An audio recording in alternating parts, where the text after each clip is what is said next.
I am off to an important meeting. It's a beautiful morning, and I was thinking about 23rd Psalm, and it's a staple. We all know it. And I was looking at how, I read it in church. That was my assignment in church, and it blessed me. Thank God for my church.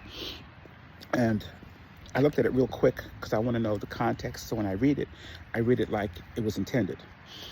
And maybe I knew it before, maybe I didn't. That's why it's good to read. And when I was reading it, and I found out that I realized when I took out my phone, like secretly, I take out my phone secretly in my Bible when I'm in church on the pulpit.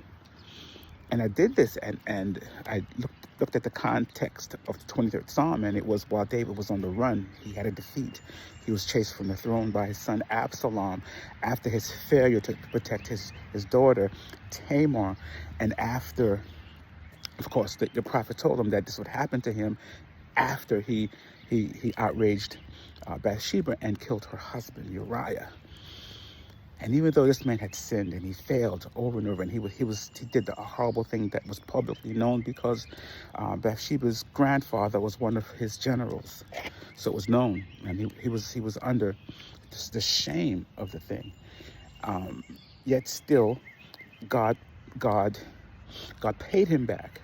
So even though we do wrong and God is paying us back, what the devil uses these snags of our character, which is why when I'm reading Leviticus, it tells the people repeatedly that they should live holy and gives the prescription for it, which is distilled in the Great Commandment. In any case, David had these snags, and what the devil tries to do is to use these snags, these failures, these errors of ours, to see if he can use God's correction to separate us from God, to make us feel that we're no good or just give up, because what's the use, because things are happening to us anyway. But David, who I always pondered about, what did he mean by encouraging himself in the Lord?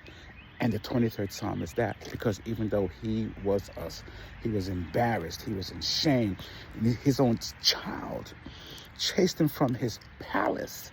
No one else could do this, but his own child did.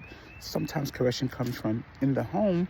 His own child did, but David encouraged himself in the Lord, said these words.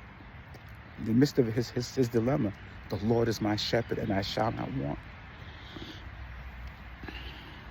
And in the midst of our problems, let us not forget, the Lord is your shepherd, he shall not want. He leadeth you beside the still waters. Though this man was fighting. And he said at the end that thou prepare